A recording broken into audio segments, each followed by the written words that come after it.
Programa Propósito de Vida, com Pastor Rosival Molina. Olá, bom dia. Mais uma manhã estamos juntos aqui para compartilhar a palavra do Senhor. Eu queria te convidar nesta manhã a participar conosco da nossa programação. No começo, na primeira parte, nós teremos uma mensagem que vai tratar você que está aflito com o tempo, você que está aflito com o local, você que tem algumas aflições, ouça essa mensagem. O Espírito Santo vai falar com você. Na sequência, nós estaremos mais uma entrevista, o cristão e a profissão. E ao final estaremos orando por você e por toda a sua família. Fique conosco, acompanhe a nossa programação, o Espírito Santo vai falar com você.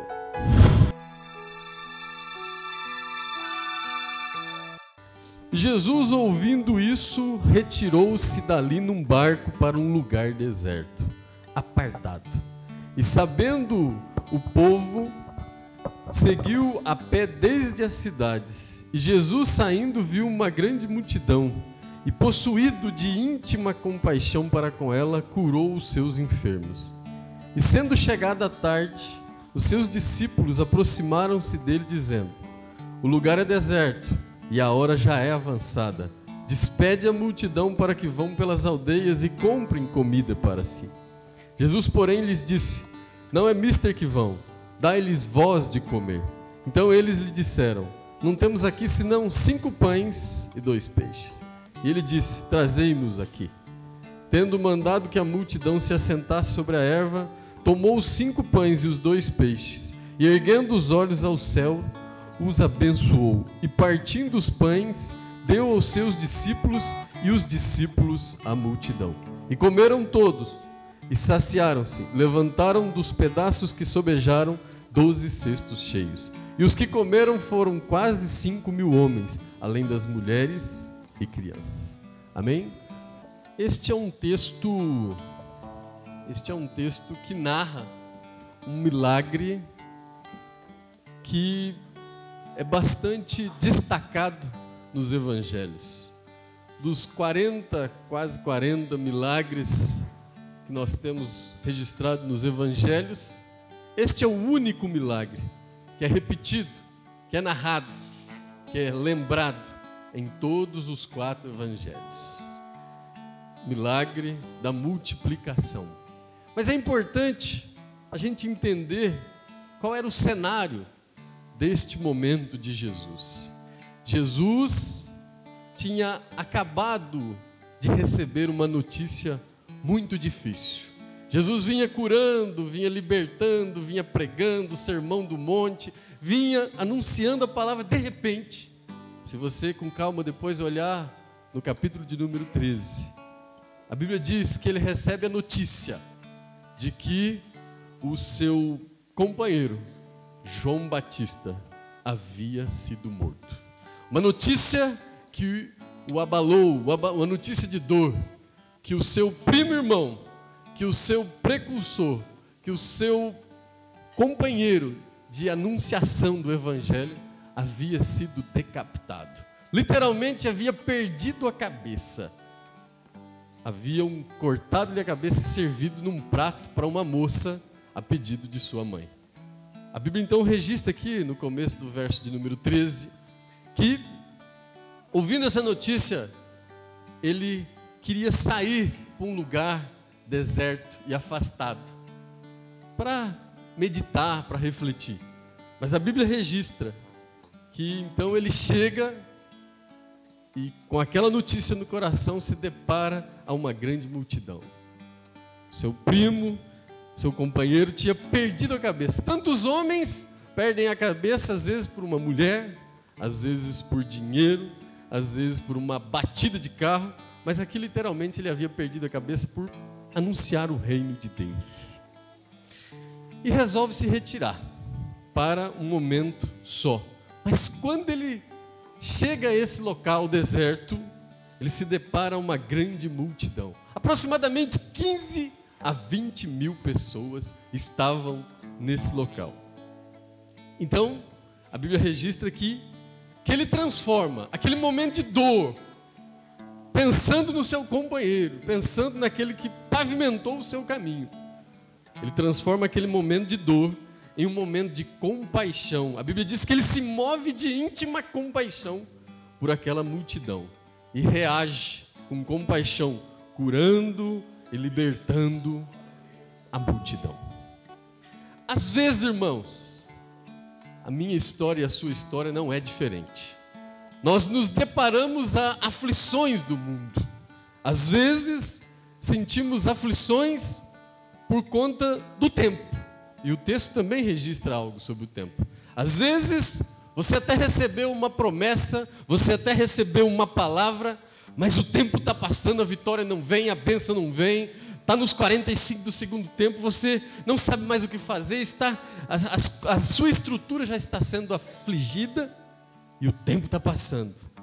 A Bíblia registra um caso onde o principal da sinagoga recebeu uma notícia da sua esposa, falou, ó, a sua filha tem mais 2 ou 3 horas de vida. Corra atrás desse Jesus, porque ela só vai viver mais 2 ou 3 horas de vida. A Bíblia diz que ele chega até Jesus e ele, em direção daquela casa, mas é parado por uma mulher, por uma multidão, e ele parou. Mas o problema não parou. Às vezes a sua vida está assim. Jesus não está aos seus olhos fazendo nada, parece que ele parou. Mas o problema na sua casa não parou, o problema nas suas finanças não parou. E aí surge uma grande aflição. Às vezes você fala, não vai dar tempo de salvar o casamento. Não vai dar tempo de salvar essa empresa. Não vai dar tempo de salvar essa enfermidade. Não vai dar tempo, não vai dar tempo. E a aflição das nossas almas surge por conta do tempo. Uma segunda coisa também que aflige o ser humano é o local. Né? Às vezes, você olha para a situação, você olha para o cenário e não há recurso, não há como, não tem como, a situação está seca, a situação está deserta, não tem o que fazer, naquela situação não tem como brotar água, naquela situação você não vê solução, o lugar é deserto. Assim foram os discípulos, que também eram humanos. Eles disseram para Jesus, Senhor, a hora já é avançada e o local é deserto. Despede essa multidão para eles sair para comer alguma coisa. São quase 15 a 20 mil pessoas. A reação humana geralmente é assim: livrar-se do problema, desistir da situação, sair do problema, livrar-se do casamento, livrar-se do filho que não tem mais jeito, livrar-se daquele emprego, livrar-se daquele irmão, livrar-se daquela situação. Eu conheço pessoas que falam assim, não, eu vou entregar a minha esposa para o pai dela. Não, eu não tenho mais, vou entregar, vou devolver, vou me livrar desse problema. Às vezes a gente quer se livrar porque também a gente olha para os recursos que a gente tem, como eles fizeram. Apareceu uma criança lá e tinha 5 pães e 2 peixes. Mas eram 15 mil pessoas. E às vezes você olha e diz, o que eu tenho para resolver esse problema é insuficiente. O que eu tenho para solucionar essa questão é insuficiente. Você acha que isso é pouco. Você acha que isso é insuficiente. Você acha que a quantidade é pequena. Você não valoriza aquela gota de fé que ainda está no seu coração. Você não valoriza aquilo que Jesus te deu para que você possa sair vitorioso daquela situação.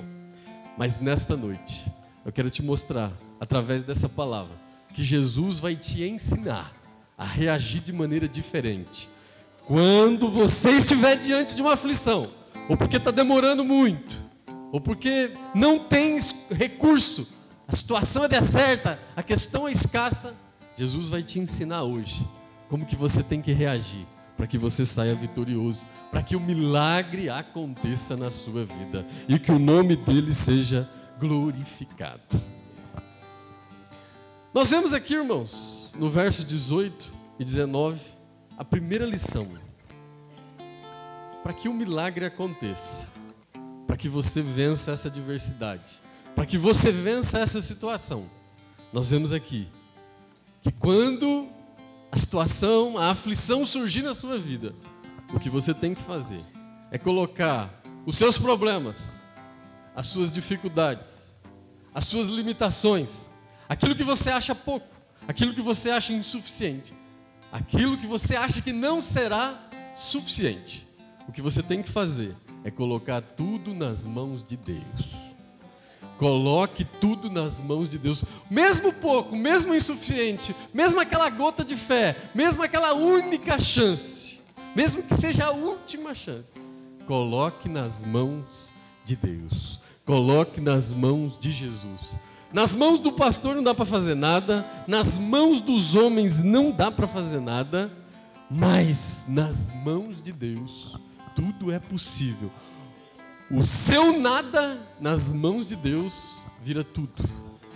O seu pouco nas mãos de Jesus vira muito. Coloque nas mãos certas. Coloque nas mãos daquele que pode. Coloque nas mãos daquele que resolve. Eu não sei se é um filho. Coloque ele nas mãos de Deus. Eu não sei se é um marido que você já não consegue falar mais com ele. Eu costumo recomendar que quando você não consegue falar de Jesus para uma pessoa, você tem que inverter. Você fala da pessoa para Jesus. Começa a falar: Senhor, olha a situação. Senhor, estou colocando nas tuas mãos. Entregue nas mãos daquele que pode. Eu não sei se é um patrão que está te perseguindo. Eu não sei se é um sócio que está criando problema. Eu não sei se é um parente, um amigo, eu não sei. Mas eu não sei se é um diagnóstico que o médico deu. Ele te deu um diagnóstico. E o diagnóstico é a primeira decisão. Fique com a segunda decisão. Fique com a segunda opinião. Às vezes a opinião do médico é que não tem jeito, mas fique com a opinião de Jesus. A segunda opinião sempre é melhor. Às vezes alguém pode dizer: isso não vai ter mais jeito. É a primeira opinião, mas você não consultou Jesus ainda. Coloque nas mãos dele. É a segunda opinião que é a melhor. A segunda opinião que é a certa. É a segunda opinião que está na mão de quem pode. Às vezes é uma sentença judicial. Costumo dizer que às vezes a gente acredita muito em papel. Acredita no papel do médico, no papel do advogado, no papel do juiz, mas temos dificuldade em acreditar nesse livro sagrado. Temos dificuldade de acreditar nesse papel. Creia nesta palavra. Creia no que está aqui. O Salmo de número 37, verso 3, 5 e 7, nos ensina que nós temos que entregar tudo nas mãos de Deus. Ele começa dizendo: confia no Senhor, no verso de número 3. E ele continua no verso de número 5. Entrega o teu caminho ao Senhor. Às vezes as pessoas até confiam, mas não entrega. Ele que está controlando, ele que está dirigindo. Está dizendo: confia no Senhor e entrega o teu caminho. E aí, por fim, no verso de número 7 diz: confia no Senhor, entrega o teu caminho e descansa. Às vezes você não descansa, às vezes você fica aflito. Coloque nas mãos daquele que pode. O verso 18 e 19 registra: haviam 5 pães e 2 peixes, insuficiente. Mas nas mãos de Jesus, isso é multiplicado. O milagre acontece. Ainda que seja uma gota de esperança, uma gota de fé. Nas mãos de Deus, nas mãos do Senhor, tudo pode ser transformado, tudo pode ser revertido. Uma segunda lição, irmãos. Ainda no verso de número 19. A Bíblia diz que quando Jesus recebe aqueles 5 pães e 2 peixes, a Bíblia diz que então ele tomou os 5 pães e 2 peixes e ele faz uma primeira coisa: erguendo para os céus, olhando para os céus. Às vezes você precisa mudar a visão. Você não pode ficar olhando para o problema. Você não pode ficar olhando para a dificuldade. Comece a olhar para Deus. Não fique valorizando o problema. Não fique valorizando a situação, a dificuldade. Não olhe para o problema. Faça como Jesus. Erga, olhe para o céu. Comece a olhar para aquele que resolve. Comece a olhar para aquele que pode mudar a sua situação. Jesus te trouxe hoje aqui para mudar a sua visão. Primeiro, antes de você ser abençoado, você precisa mudar a visão. Você precisa mudar a forma de ver as coisas. Jesus não olhou para o povo faminto, 15 mil pessoas, 20 mil pessoas. Ele olhou para os céus, ele olhou para o Pai. Hoje Deus quer mudar a sua visão. A Bíblia diz, no livro de 1 Reis, capítulo de número 18, verso de número 44. Elias pedindo para Acabe: vai lá e vê, você não está vendo nenhuma nuvem? Não estou vendo, volta. Vai, volta. Não está vendo nenhuma nuvem, não. Na 7ª vez, a Bíblia diz que eu comecei a ver uma nuvem do tamanho da mão de um homem. Às vezes a tua bênção vai ser assim. Você não está enxergando, mas vai começar a surgir algo. Talvez o tamanho da mão de um homem. Mas Deus vai multiplicar. Deus vai prosperar. O nome do Senhor será glorificado. Talvez você entrou aqui nesta noite dizendo: mas hoje eu estou no fundo do poço. Não tem mais o que fazer. A situação chegou no limite, o casamento chegou no limite, as finanças chegaram no limite, eu estou no fundo do poço. Eu quero te dizer uma coisa: quando a gente chega no fundo do poço, não tem como ir para a direita, nem para a esquerda, e nem para o fundo, porque você já está no fundo. O único caminho é para cima. O único caminho é para cima. Você tem que mudar a sua visão, é para o céu. Você tem que olhar para cima. Quando você estiver no fundo do poço, quando a situação estiver te afligindo, o único caminho é para cima. Às vezes, irmãos, Deus te trouxe aqui para que a sua visão seja transformada. Jesus nos revela que Ele ergueu e olhou para os céus. Às vezes a situação que se apresenta para você é de uma maneira. Você tem que ter uma visão otimista, realista e futurista. Otimista, quando todo mundo vê coisa negativa, com Jesus você fala: eu posso todas as coisas naquele que me fortalece. Eu vou vencer. Enquanto todo mundo está dizendo não, Jesus na minha vida vai operar, o nome dele vai ser glorificado. Você tem que ser otimista. Quando todo mundo está em crise, você está em Cristo. A sua visão também tem que ser realista. Todo mundo vê coisa boa, desconfie. Pode haver pecado, pode haver cilada. Desconfie. Clame ao Senhor por sabedoria de Deus. Clame ao Senhor pela intervenção divina. E você também tem que ter uma visão futurista. É aquela que não enxerga com os olhos, mas é aquela que enxerga com a mente.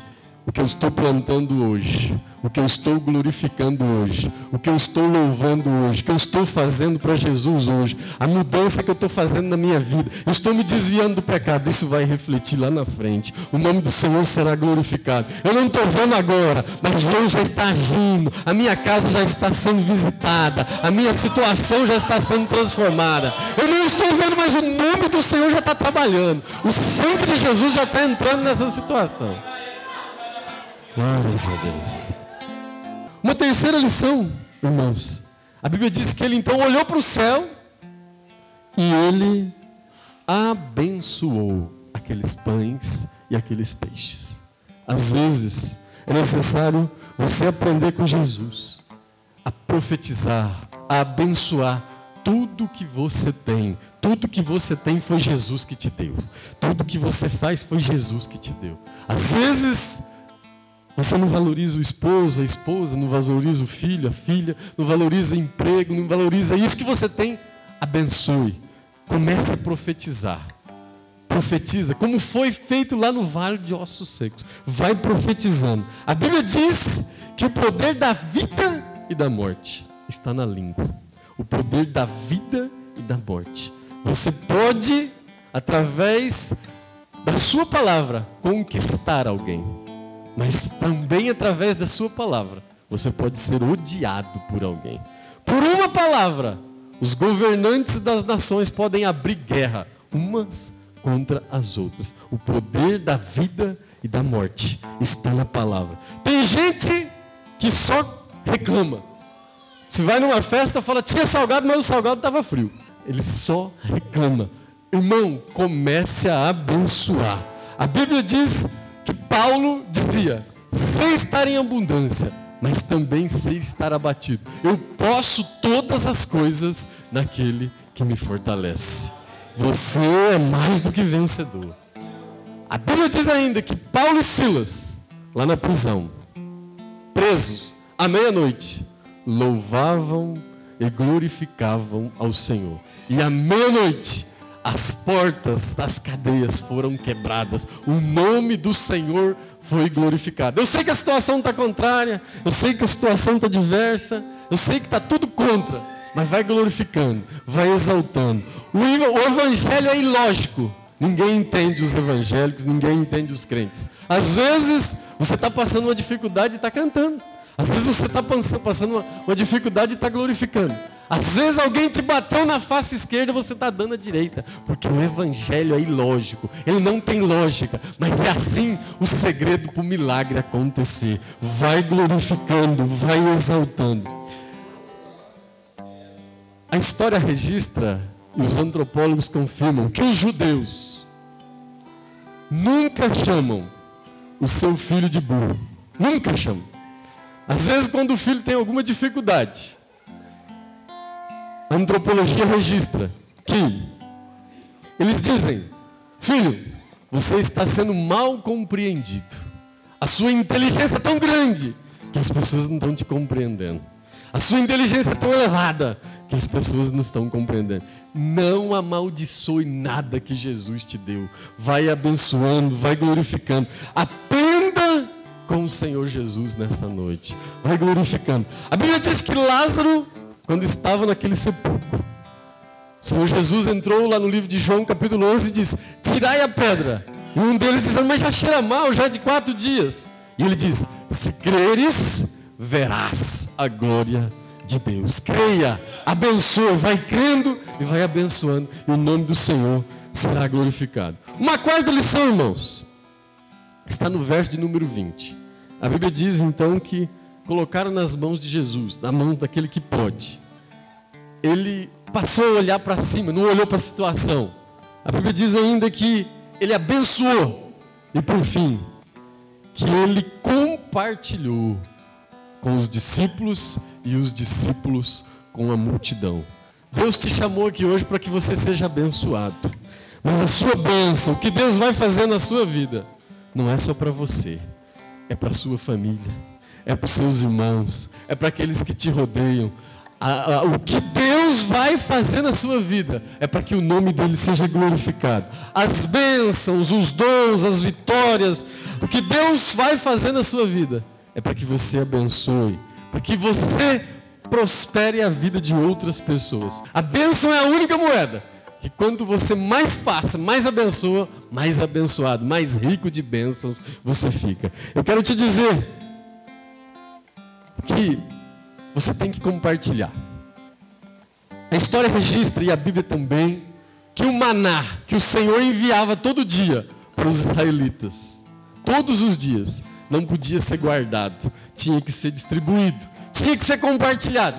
Eles não poderiam guardar, porque se guardasse estragava, a não ser no sábado, porque era o dia que o Senhor descansava.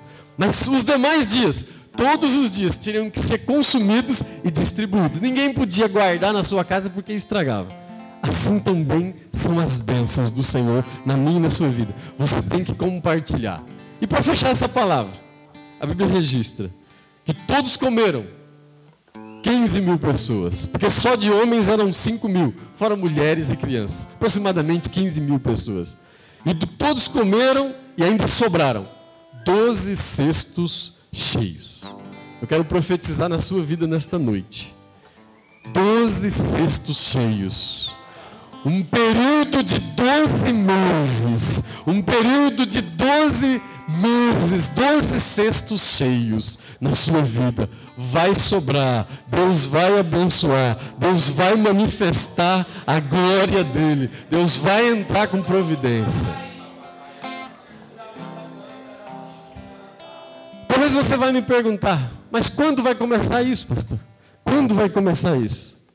Vai começar quando você entregar nas mãos daquele que pode, quando você abençoar, quando você profetizar e quando você compartilhar com os seus demais irmãos. Vai abençoando, vai entregando. Nós vamos glorificar a Deus, mas é necessário que você entregue a sua causa, a sua vida, a sua situação, o seu problema, a sua limitação nas mãos daquele que pode. Abençoe a todos, abençoe a tudo e compartilhe. Quando Jesus começar a operar na sua vida, eu quero te dizer, como está escrito em Ageu 2:9, a glória da segunda casa será maior do que a primeira.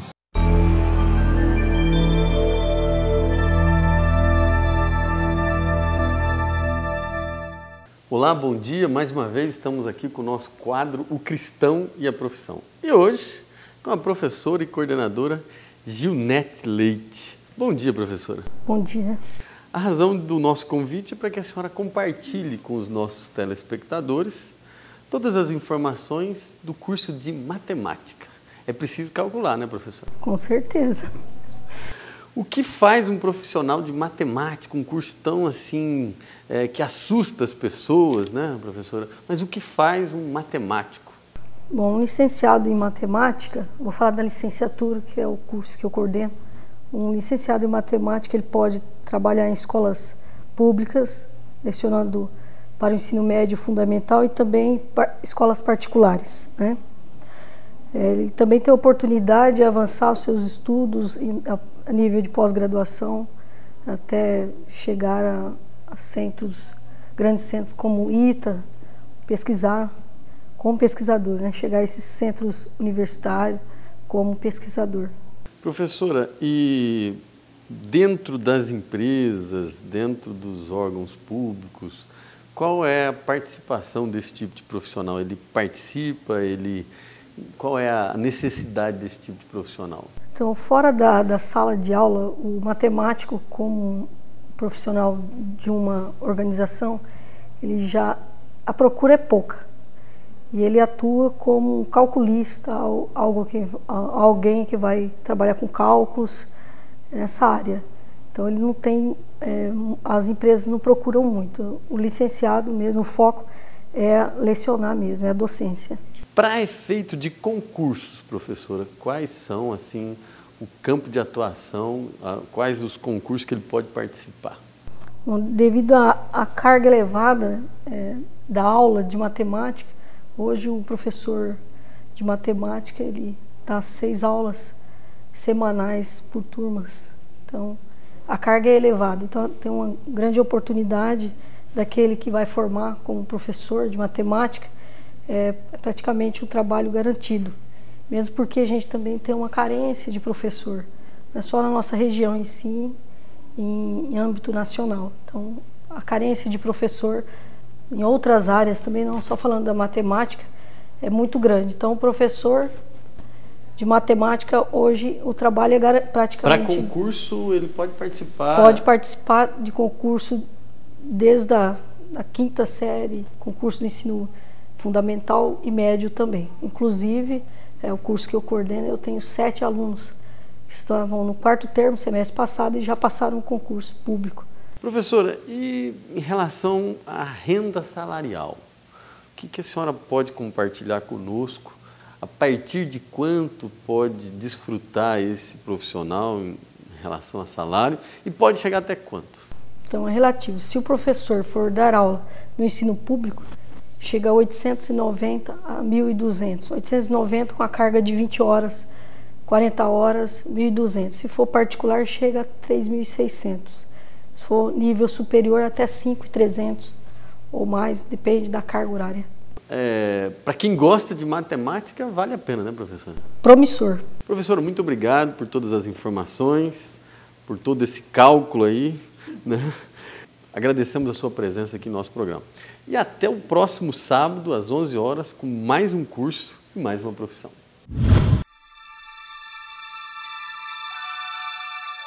E nesse momento, eu queria selar esse programa te convidando para realizarmos juntos uma oração.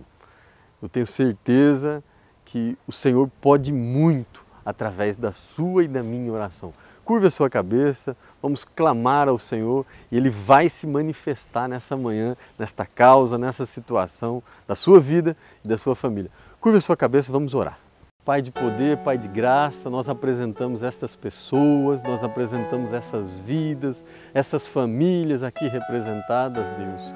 Em nome de Jesus, entra com a sua providência, entra com a sua intervenção, visita todas as causas, visita todas as áreas paradas, aquelas de difícil acesso, Deus. Vai movimentando, vai entrando, vai transformando, opera o teu milagre, derrama a tua unção, derrama a tua proteção. Eu creio no teu poder, eu creio na tua graça. Ó Deus, manifesta a tua glória na vida dos meus irmãos e das minhas irmãs, em nome de Jesus.